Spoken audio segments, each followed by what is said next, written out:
sekarang kita masuk ke tahapan yang kedua ya. Saya slideshow dulu. Oke. Nah, tadi kalau Anda sudah mengetahui bahwa pengujian hipotesis untuk kontras tadi bisa kita dapatkan dengan uji T berpasangan, di mana ini menandakan estimasi dari parameter yang ingin Anda uji hipotesisnya, dan yang bawah adalah standar error dari kontrasnya. Oke. Nah, kemudian di sini selain menguji dengan statistik T, Anda bisa juga menguji dengan statistik F ya. Dan saya tekankan dari awal, kalau Anda melakukannya dengan betul, maka seharusnya baik menguji dengan T ataupun menguji dengan F, hasilnya akan sama persis. Tidak cuma sama dalam artian keputusan apakah H0-nya diterima atau ditolak, tapi juga nilai dari p-value-nya akan tepat sama jika Anda melakukannya dengan betul. Baik, ya. Uji F, seperti yang kita tahu, adalah sebuah pengujian statistik untuk membandingkan antara dua buah variansi. Ingat ya, uji F adalah uji untuk membandingkan dua buah variansi. Nah, ini yang menarik. Mengapa kita jelas-jelas tadi sejak awal ya, yang ingin kita uji adalah perbedaan antara dua buah min dari dua buah grup. Contoh ini grup 1 isinya 1 dan 2, grup 2 isinya 3 dan 5. Tapi mengapa kita menguji dengan F? Kalau menguji dengan T kan jelas. Ini adalah rataan dari grup 1, ini rataan dari grup 2. Nah, Anda harus ingat lagi konsep ANOVA. Ya. Di sini kita bisa lihat bahwa ini adalah grup 1, ini adalah grup 2. Secara logika, nilai dari rataan ini akan sama jika variansinya juga tidak berbeda jauh. Dan variansinya kita hitung sedemikian rupa sehingga dia juga bisa mencerminkan rataannya. Ya. Kalau ini variansi grup 1, ini variansi grup 2. Nah, tapi itu kan secara harfiah. Nah, sebetulnya tidak seperti itu. Ya. Di sini kalau kita pandang secara keseluruhan, maka seluruh percobaan ini akan tidak lain menjadi nilai dari kontrasnya. Maka kontras itu akan memiliki variansi. Ya. Variansinya disebut sebagai SSW atau variansi dari kontras. Yang mana dia merupakan ya W kuadrat dibagi dengan ini CI kuadrat kita bagi dengan NI, yang kurang lebih adalah salah satu bagian dari standar error dari kontrasnya tadi. Kalau Anda ingat ke sini, CI kuadrat dibagi dengan NI, kemudian Anda jumlahkan, itu kurang lebih akan menjadi standar error. Ya, artinya apa? Nilai kontras kuadrat kita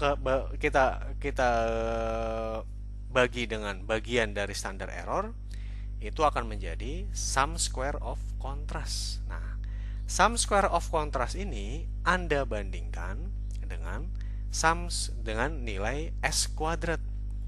Nilai S kuadratnya tadi kita sepakati bersama, dia didapatkan dari tabel ANOVA yang sebelumnya. Ya. Sini kita lihat S kuadratnya adalah SSE kita bagi dengan degree of freedom-nya. Berarti dia adalah selisih dari setiap pengamatan terhadap treatment tersebut. Nah, artinya apa? Dia merupakan, saya cari datanya dulu ya. Datanya adalah ini ya. Yang disebut SSE adalah selisih dari setiap pengamatan ini terhadap rata-rata dari populasi yang bersangkutan. Selisih dari setiap pengamatan ini terhadap rata-rata populasi yang bersangkutan, Anda jumlahkan sampai seluruh populasi. Itu akan membentuk variansi. Ya. Anda bandingkan variansinya dengan variansi kontras. Nah, maka kita bisa menarik logikanya dan Anda bisa baca Walpole untuk lebih detail. Kalau variansi dari kontras kita bandingkan dengan variansi dari SSE itu kurang lebih sama, maka Anda bisa bilang bahwa H0 saya diterima. Rataan dari grup 1 dan grup 2 juga kurang lebih akan menjadi sama. Nah, yang menarik, mengapa di sini derajat kebebasan dari SSW sama dengan 1? Nah, tadi kita ingat ya. Kalau kita lihat di sini SSE, kalau kita lihat tabel ANOVA-nya, SSE derajat kebebasannya adalah KN-1 karena dia membandingkan setiap pengamatan yang di sini ya dengan yang di sini. Maka N-nya sudah Anda pakai 1. Sehingga bisa Anda pakai lagi tinggal -1. Kalau K-nya kan bisa dipakai semua untuk menghitung SSE. Nah, sedangkan kalau untuk kontras, yang Anda bisa pakai kan hanya rataan yang bersangkutan. Ya, hanya rataan yang bersangkutan, mu I yang bersangkutan, yang Anda estimasi dengan Y bar I. Sehingga wajar, dia akan berdistribusi chi-square. Ingat ya, kalau satu saja, itu kan hanya satu variansi. Maka distribusinya chi-square. S kuadrat ini pun distribusinya chi-square. Tapi karena dua variansi saya gabungkan, baru distribusinya adalah F. Ya. Sehingga SSW, karena dia hanya merupakan satu variansi, dia berdistribusi chi-square dengan derajat kebebasan 1. Karena hanya satu rataan yang dia bisa pertimbangkan. Untuk menghitung SSW1, ya rataan dari Y1 saja kan, Y bar 1. Untuk menghitung SSW2, ya berarti kan hanya rataan Y bar 2 saja. Untuk menghitung SSW yang ke K atau treatment terakhir, maka kan hanya sama dengan Y bar K saja. Maka tidak mengherankan jika derajat kebebasan untuk kontrasnya tersebut ya akan sama dengan 1. Ya, itu adalah cara Anda menghitung untuk dengan pengujian dengan distribusi F. Dan ini saya ingatkan, ini sama saja. Ini SSW Anda bagi dengan S kuadrat. Itu adalah cara Anda mencari F observe atau F hitung dan lain sebagainya, sama saja. Nah, kemudian kita lihat ya. Bagaimana di sini? Ya. Nilai dari ini pun sama seperti pada saat ANOVA. Ya. Nilai F observe ini akan Anda tolak ya. Akan Anda tolak jika bagaimana? Akan Anda tolak jika lebih dari F critical. F criticalnya berarti adalah F alpha dengan degree of freedom tadi 1 kita kurangkan dengan N min K. Dan ini saya rasa sudah cukup jelas. Mengapa degree of freedom-nya N min K? Kan sama dengan tadi. Sama dengan degree of freedom pada saat kita menghitung standar error untuk distribusi T. Ya? Ya seperti itu caranya. Ini Anda bandingkan, Anda cari F kritisnya di tabel atau di Excel atau di RStudio. Berapa F kritis untuk alpha? Alpha misalnya 0,05 dengan degree of freedom 1 dan juga N minus K. Jika F observe yang Anda hitung untuk setiap kontras tersebut lebih dari F kritis, ya berarti H0 Anda akan ditolak. Nah, ini contohnya. Ya. Kita berikan contoh. Di sini kontras 1 Anda membandingkan. Ini untuk kita kembali ya. Anda memakai data moisture yang sudah kita pelajari di kuliah minggu lalu. Dari data moisture tersebut Anda lihat kontras 1 itu adalah grupnya isinya populasi 1, 2, 3, 5. Anda bandingkan dengan kontras Anda bandingkan dengan populasi 4. Kontras 2 isinya adalah populasi 1 dan 2. Anda bandingkan dengan kontras grup 2 yang isinya adalah populasi 3 dan 5. Ya, saya ulang ya. Kontras 1, grup 1 isinya ini, grup 2 yang ini. Kontras 2, grup 1-nya adalah populasi 1, 2, grup 2-nya di kontras 2 adalah populasi 3 dan 5. Di kontras 3 dan 4, grup 1-nya adalah isinya hanya populasi 1, grup 2 juga isinya populasi 2. Begitu pula sama ya, kontras 4. Anda bandingkan populasi 3 dan populasi 5.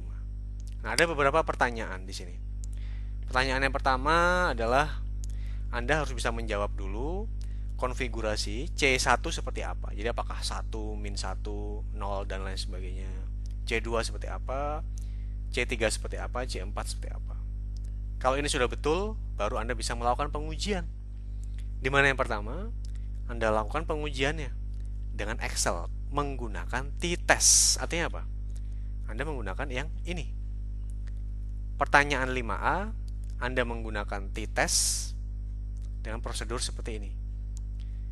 Dan pertanyaan 5B, kalau ini sudah betul juga, dan input yang dipakai di sini sama ya, baik menggunakan t-test maupun f-test, sama-sama menggunakan input yang di sini.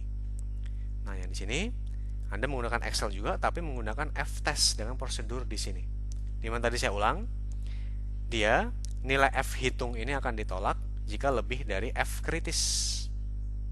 Ya. Oke? Kemudian kalau sudah, Anda bisa mengikuti kode yang saya buat untuk RStudio.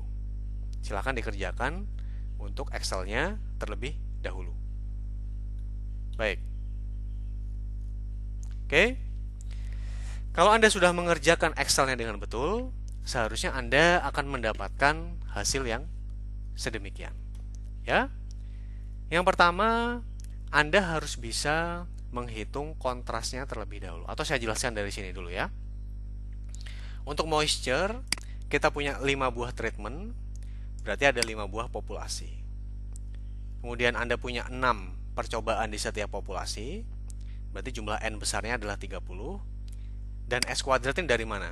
S kuadratnya adalah dari tabel di ANOVA sebelumnya. Oke? Kemudian di sini, ya, maka degree of freedom-nya tadi adalah N besar, kita kurangkan dengan K, akan sama dengan 25. Level signifikansi yang kita pakai adalah 0,05, maka T critical kita adalah berarti apa? TI lebih besar dari 2,385, ya, atau TI kurang dari minus 2,385. Nah, yang pertama Anda hitung dulu kontrasnya. Kontrasnya berarti sama dengan apa? Sigma CI kita kalikan dengan Y bar I atau Y bar masing-masing populasi. Nah, standar errornya tadi kita sudah definisikan, dia adalah S pool, berarti dia adalah 4961, kita kalikan dengan sigma CI kuadrat kita bagi dengan NI, kemudian Anda akarkan seperti ini. Ya. Nah, Anda dapat sigma ini dan Anda bisa menghitung TI masing-masing. TI masing-masing apa berarti? Itu mudah sekali, yaitu WI Anda bagi dengan akar SE. Ya. Sini. Anda bagi dengan akar SE di sini. Itu Anda mendapatkan TI atau T observe atau T hitung atau apapun sama saja. Ya. Nah, kita lihat kemudian T hitung untuk kontras 1 3,757. Kita tolak. Artinya apa? Berarti terdapat perbedaan antara grup 1 yang di sini dengan grup 4. Berarti dugaan a priori dari peneliti tersebut dapat dibenarkan. Oh, beda. Nilai-nilai 1, 2, 3, 4, 5 itu berbeda signifikan dengan grup 2 saja. Dan ini adalah rata-ratanya. Ingat ya, itu bukan penjumlahannya tentu saja. Karena bobot yang dipakai di sini katakanlah seperempat, dan di sini adalah min 1. Maka tentu saja kalau Anda kalikan seperempat kan adalah rata-ratanya. Artinya apa? Rata-rata dari grup 1, 2, 3, 4, 5 itu berbeda signifikan dengan grup 4. Kita tolak hipotesis nolnya. Nah, tapi untuk W2 kita terima hipotesis nolnya. Artinya apa? Rata-rata dari grup 1 yang isinya adalah populasi 1 dan 2 itu bisa kita anggap sama dengan rata-rata dari grup 2, yaitu isinya populasi 3 dan 5. Ya. Begitu pula untuk W3 dan W4 juga kita terima hipotesisnya, di mana populasi 1 sama dengan populasi 2, populasi 3 sama dengan populasi 5. Karena kenapa di sini? Masih masuk rentang T kritis ini. Dan ini kita bisa dapatkan nilai T kritisnya ini dari Excel. Ya. Kemudian, kalau kita melihat p-value-nya, maka hasilnya akan konsisten. Kalau kita lihat, ya, dia kurang dari alfa, pasti akan kita tolak. Sementara dia lebih dari alfa akan kita terima. Tapi menarik apa? Kalau kita lihat untuk kontras yang kedua, meskipun dia lebih dari alfa, tetapi nilainya sebetulnya tidak jauh dari 0,05. Ya, artinya apa? Ya mungkin dia berbeda, tapi bedanya tidak besar-besar amat. Sehingga orang mungkin masih cukup ragu untuk menerima ini. Meskipun secara statistik diterima, ya. Tidak ada perbedaan antara grup 1, 2 ini dengan grup yang isinya 35. Ya, tapi kan p-value-nya kecil dalam hal ini. Dan kalau Anda lihat kan memang nilai minus 1,713 itu cukup berdekatan dengan minus 2,3. Beda kalau ini misalnya. Minus 0,3 itu jauh dengan minus 2,3. Apalagi ini 0 ya, itu jauh dengan minus 2,3 dan plus 2,3. Ini nilainya hampir ada di tengah-tengah. Maka wajar kalau p-value-nya mendekati 1. Nah, kalau Anda lihat di sini, kita melakukan pengujian yang sama dengan uji F. Nah, tadi seperti yang saya bilang, kalau Anda sudah melakukannya dengan betul, maka seharusnya keputusannya sama. Kita bandingkan ya. Reject, accept, accept. Ini pun sama. Reject, accept, accept, accept. Dan yang di sini, p-value-nya juga sama, 0,009, yang terakhir 0,99. Ini juga sama persis. Ya. Bagaimana cara mendapatkannya? Ini pun sama. Ya. Jadi Anda harus menghitung SSW1 atau sum square kontras yang pertama, sum square kontras yang kedua, sum square kontras yang ketiga, dan sum square kontras yang keempat. Inilah nilainya. Berarti dia adalah kontras kuadrat. Kita bagi dengan tadi bagian dari standar error kontras yang kita terjemahkan ke sini. Sigma CI kuadrat dibagi NI. Ya. Anda dapatkan SSW-nya ada berbagai macam. Anda bisa hitung, Anda bisa cocokkan dengan yang Anda dapatkan di Excel ya. Saya lupa copy di sini. Coba kita buka di Excel-nya. Nilai dari sum square kontras. Nah, ini dia. Ya. Nilai dari sum square kontrasnya yang saya maksudkan adalah di sini. Inilah nilai dari sum square of kontrasnya. 70.000 Anda dapatkan dari mana? Dari kontras 1 saya kuadratkan, saya bagi dengan sigma C N dan seterusnya. Di situ. Sehingga saya dapatkan F observe. Kalau saya kembali ke sini, saya dapatkan F observe yang saya peroleh dengan cara ini tadi. F observe sama dengan sigma kuadrat dibagi sama-sama dengan kontras kuadrat kita bagi dengan sigma CI kuadrat dibagi NI. Ya. Itu adalah cara kita mendapatkannya. Dan Anda lihat 14 lebih besar daripada 4,242. Maka kita tolak. 2 kurang dari ini, 0,1 kurang dari ini, 0, ini kita terima. Dan p-value-nya Anda bisa dapatkan dengan cara yang sama. Kalau di Excel, karena dia ada di sebelah kanan, ya, maka kita bisa gunakan right tail. Ya. Sedangkan kalau untuk uji T, karena dia tadi kita lihat ya, H0-nya adalah Kalau kita kembali ke sini, ya, H0-nya tidak sama dengan. Berarti tentu saja uji T untuk dua sisi di sini tersebut. Ya. Nah, kemudian sekarang pertanyaannya, apakah uji T-nya ini bisa dipakai untuk menguji misalnya?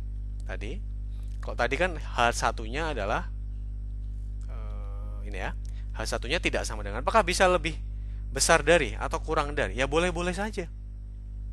Itu bisa. Difasilitasi seperti itu. Kan bisa kalau dengan uji T. Tapi bagaimana dengan uji F? Uji F ya tidak bisa. Kalau uji F khusus, H1-nya tidak sama dengan. Tapi kalau uji T, itulah keunggulannya. Bisa lebih dari, bisa kurang dari. Dalam hal ini. Ya. Oke, saya rasa cukup jelas seharusnya. Sehingga Anda bisa mengerjakannya dengan Excel, dan Anda bisa memahami logikanya dengan baik. Oke, sekarang bagaimana kalau kita mengerjakan dengan RStudio? Di sini kita lihat ya. Yang pertama, Anda lakukan install dulu kalau belum diinstal ya. Kalau sudah diinstal tidak perlu. Anda install dulu package-nya Psych. Jadi ini menarik ya.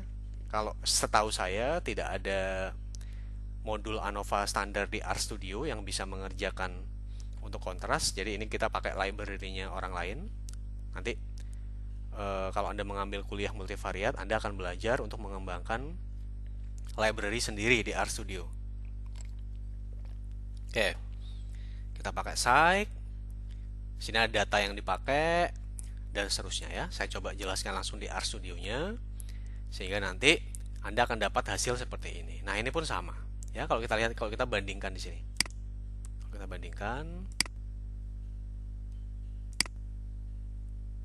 oke, kalau Anda bandingkan di sini ya, kita lihat ini adalah agregat, ini sum square-nya 70.035.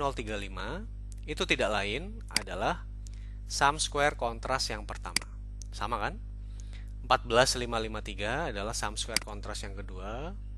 Ini adalah sum square kontras 3768, 0,08 dia bulatkan, oke, sama saja. Ya. Jadi kemudian Anda dapatkan nilai F-nya, dia menggunakan F ya, tidak menggunakan T. Jadi mungkin bisa menjadi exercise Anda yang baik. Kalau misalnya Anda tertarik dengan pemrograman RStudio, Anda bisa kembangkan library untuk kontras tapi dengan pengujian T. Jadi kita lihat kalau dengan F dia ada F kritisnya 4302. Ini sama ya, bukan, ini F untuk ANOVA-nya. Untuk ANOVA-nya tadi 4302 ini. Sama kan? 4302 yang di sini. Kemudian kalau kita lihat di sini ya, F kritisnya 4118, 294 dan seterusnya sama. Nah, p-value-nya pun sama di sini. 0,8 ini apa? Itu adalah p-value dari ANOVA yang ada di sini ya. Yang ada di tabel sebelumnya. Kita sudah hapus. Anda bisa hitung, Anda bisa lihat di Excel yang saya bagikan minggu lalu. Oh, ini ada ternyata. Belum saya hapus.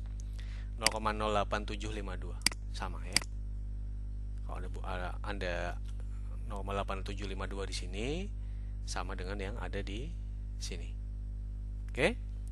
Nah, artinya apa? Di sini dia bisa mendapatkan kesimpulan yang sama juga di RStudio-nya itu, di mana berarti kontras 1 hipotesis 0-nya kita tolak karena kurang dari 0,05, kontras 2, 3, 4 kita terima. Dan kita perlu memberikan perhatian lebih terhadap kontras kedua. Meskipun kita terima, tapi nilai dari p-value-nya tidak berbeda jauh dengan 0,05 ya. Oke, kita lihat RStudio-nya. Nah, bagaimana caranya? Yang pertama, Anda melakukan instalasi. Di sini saya berikan komentar karena saya sudah pernah melakukan instalasi sebelumnya. Kalau Anda belum pernah melakukan instalasi, Anda bisa pilih dengan mengetik install package Psych. Psych itu adalah library yang kita pakai, atau bisa Anda cari di sini. Ini kan ada plots, ada package, ya cari aja di sini Psych.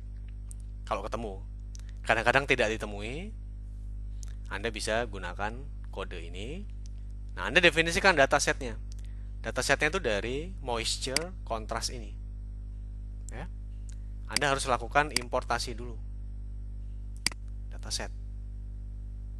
Oke.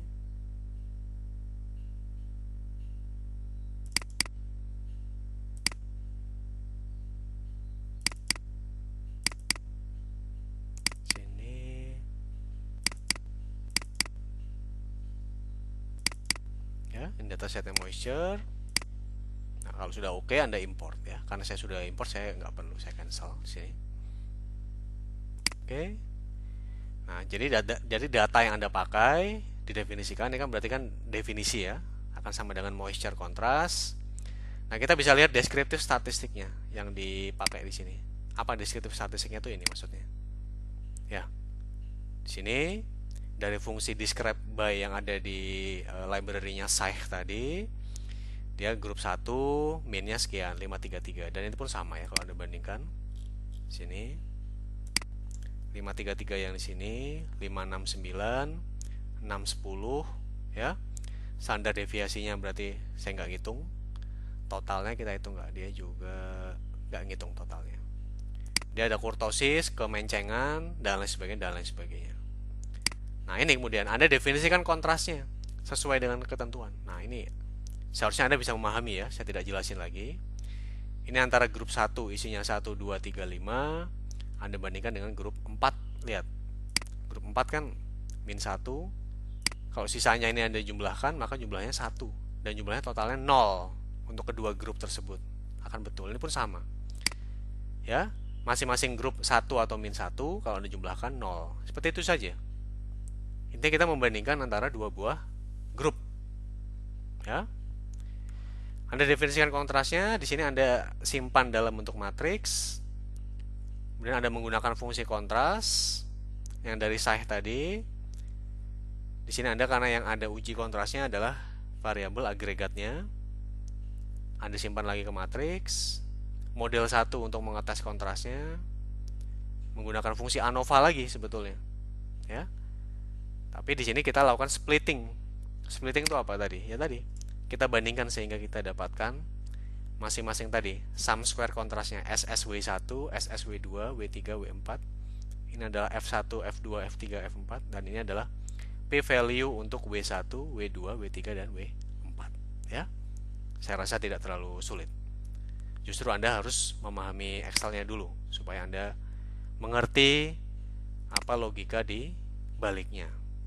Ya. Sekarang kita lanjutkan. Baik, saya rasa semoga penjelasan saya bisa dipahami dengan cukup mudah ya. Nah, sekarang kita masuk ke bahasan yang kedua. Dimana kalau tadi kita membandingkan kontras, kita membandingkan rataan untuk dua buah min. Nah, tapi bagaimana kalau misalnya Anda punya permasalahan yang lain? Ini ada beberapa contoh, tapi saya mungkin akan membahas dengan contoh yang lain dulu ya. Misalnya Anda ingin menguji kemanjuran sebuah obat ya, ke dalam penderita kolesterol. Nah, Anda bisa lakukan percobaan di mana ada 4 buah atau 4 jenis ya, atau 4 jenis pasien yang Anda lakukan percobaan. Pasien yang pertama Anda identifikasi sebagai kontrol misalnya. Dan pasien 1 itu tidak Anda berikan obat kolesterol. Karena kita lakukan dia sebagai kontrol. Ya. Pasien 2 kita berikan jumlah yang lebih sedikit. Pasien 3, pasien 4. Nah, masing-masing ingin Anda bandingkan dengan kontrolnya tersebut. Sehingga Anda ingin mengetes apakah obat kolesterol yang sudah Anda kembangkan itu cukup manjur atau tidak. Ya. Di sini ini pun sama. Ini pun sama, kita punya beberapa reaksi kimia dan ini ada beberapa katalis ya. Ada katalis 1, katalis 2, katalis 3 dan ini adalah kontrolnya yang kemungkinan besar tidak diberikan katalis. Anda ingin uji katalis 1 dengan kontrol, katalis 2 dengan kontrol, katalis 3 dengan kontrol. Nah, ini pun sama pada prinsipnya, Anda membandingkan uji dengan 2 min. Nah, Anda membandingkan dengan cara yang tadi, dengan cara kontras boleh, dengan cara ini pun juga boleh. Dan DoNet menyediakan tabelnya khusus untuk menguji ANOVA dengan kontrol seperti ini. Nah, bagaimana kita mendefinisikan uji hipotesisnya? Dari sini kalau kita kembali lagi ke sini, maka Y bar 0 ini tidak lain adalah rata-rata dari kontrol. Y bar 1 rata-ratanya sampai dengan ini juga rata-ratanya menjadi Y bar 3. Ya. Nah, kita ingin menguji kemudian. Ya. 0 adalah indeks dari kontrolnya. Dan I adalah indeks dari treatment selain kontrol. Berarti di sini 0 adalah kontrol. Kita punya I1, I2 sampai I sama dengan K. Berarti K-nya adalah 3, ya. Nah, jadi kita uji mu 0 dengan mu 1. Mu 0 dengan mu 2, mu 0 dengan mu 3. Di mana hipotesis tandingannya adalah mu 0 tidak sama dengan, atau bisa juga mu 0-nya sama lebih dari atau kurang dari. Ya. Nah, kalau Anda lihat di sini dia merupakan uji dengan statistik, ya. Jadi kalau Anda lihat sebetulnya semuanya itu sama. Ini kan tidak lain adalah uji mirip dengan uji T, ya. Di mana ini adalah populasi yang pertama, ini adalah populasi yang kedua, di mana dia adalah kontrolnya. Anda bandingkan jadi misalnya Y bar 1 dengan kontrol, Y bar 2 dengan kontrol. Anda lakukan satu per satu. Dan ini adalah standar error dari kontrolnya. Di mana S-nya kita dapat dari mana? S-nya tidak lain adalah dari tabel ANOVA. Di mana dia adalah SSE, kita bagi dengan K dikalikan N min 1. Ya. Ini dari tabel ANOVA. Dan N-nya mana? N-nya dalam kasus ini berarti adalah 1, 2, 3, 4, 5. Jumlah percobaan di dalam setiap treatment, ya, betul ya. Jumlah percobaan di dalam setiap treatment. Nah, Anda lihat kalau DI yang kita hitung di sini lebih dari D kritis, ada K, K-nya berarti adalah 3, ini adalah V, maka hipotesisnya akan ditolak, di mana V-nya itu adalah sama dengan V dari S kuadrat. S kuadratnya tadi kan SSE kita bagi dengan degree of freedom-nya, ya. Berarti dia adalah SSE yang di sini maksud saya, supaya Anda nggak bingung. Ya. S kuadrat adalah SSE kita bagi dengan degree of freedom-nya K N min 1. Maka mengapa degree of freedom-nya dia adalah K N min 1 di sini. Nah, di sini hipotesisnya ditolak kalau seperti ini, dan ini bisa dipakai untuk yang dua sisi seperti ini atau satu sisi. Ya. Nah, sekarang Anda lakukan pengujian dua sisi untuk setiap katalis itu terhadap kontrol, berarti ada, ya. Di sini kalau kita DI, ya, berarti ada D1. D1 itu adalah Y bar 1 kita kurangi dengan Y0. Ya, sini. D2 adalah Y bar 2 kita kurangi Y0. D3 adalah Y bar 3 kita kurangi dengan Y bar 0. Anda lakukan itu, Anda lakukan pengecekan di tabel A14, ya. Dan jawab. Tapi jawab hasilnya seperti apa. Tapi sebelumnya jawab dulu seperti apa S kuadratnya. S kuadratnya ini tentu saja dari tabel ANOVA untuk ini. Ingat ya, ini tuh kasus baru, bukan kasus moisture. Ya. Tentu saja S kuadratnya berbeda dengan S kuadrat moisture. Nah, Anda cari dulu S kuadratnya berapa. Boleh Anda pakai Excel, boleh Anda pakai RStudio untuk mencari S kuadratnya, boleh-boleh saja, nggak ada masalah. Oke, baik. Saya akhiri kuliahnya, semoga Anda bisa mengerti masalah kontras dan kontrol. Jika Anda belum mengerti, silakan diulang-ulang lagi videonya. Tapi nomor satu adalah tetap Anda harus membaca buku teksnya untuk bisa memahami. Dan ini saya berikan appendixnya untuk dipelajari.